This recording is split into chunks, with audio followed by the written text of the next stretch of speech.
Hello everyone, in this video we'll be talking about more Blade directives. So let's get started. You can see I'm currently in my home Blade. So let's go to the bottom and we will test our directives here, right? So first of all, let's talk about PHP. By this directive, you can write any kind of PHP script between these two. It is like normal PHP tag that we use in HTML, like this PHP, then we close it like this, right? So this directive work like this. In between you can say anything like echo,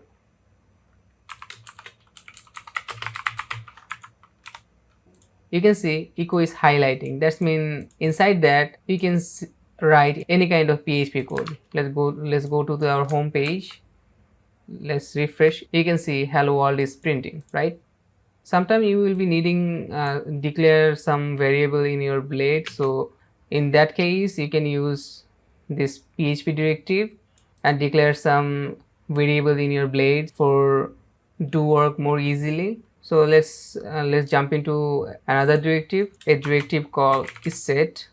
If you heard of, you can check if a variable is set or not by this. If I declare a variable called, let's say, data in this PHP directive,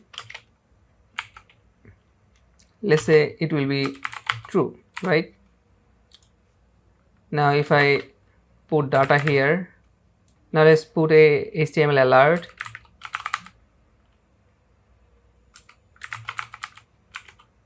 Now if I go to font end, you can see it's showing success, right? Not to mention you can only write here HTML codes. It's also working like a if statement, if you understand.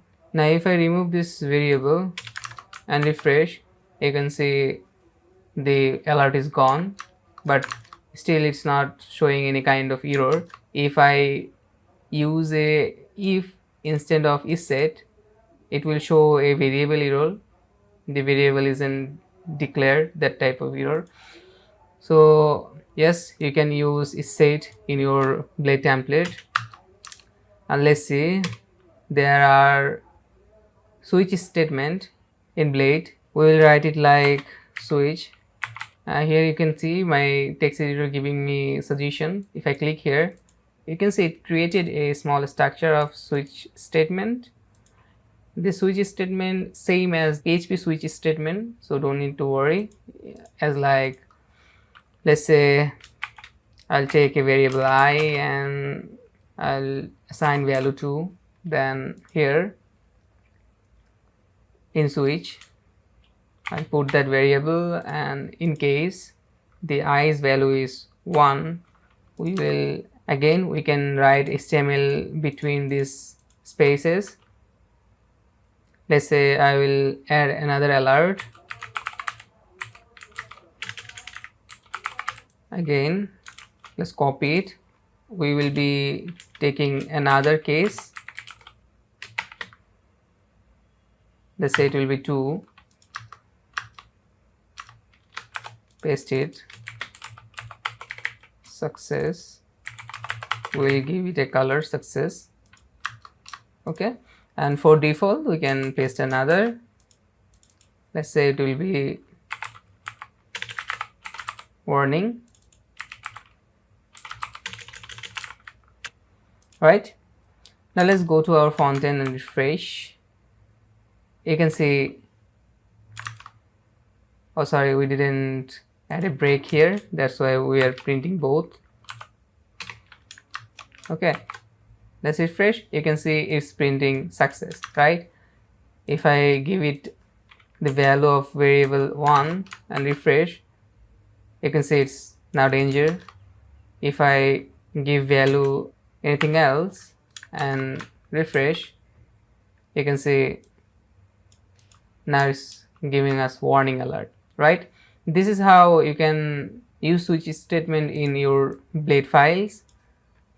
It's pretty convenient. Now let's see another one. Now there is another directive called empty, right?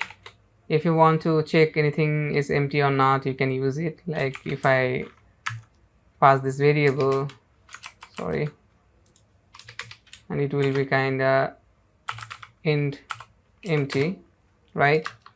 We will again add alert. This is empty, right? Let's go to our font and refresh.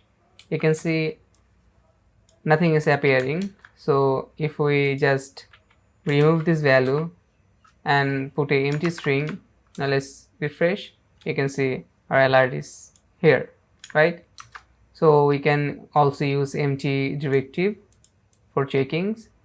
So I think that's enough. If you want to know more about Blade Directives, you can just go in Laravel's documentation.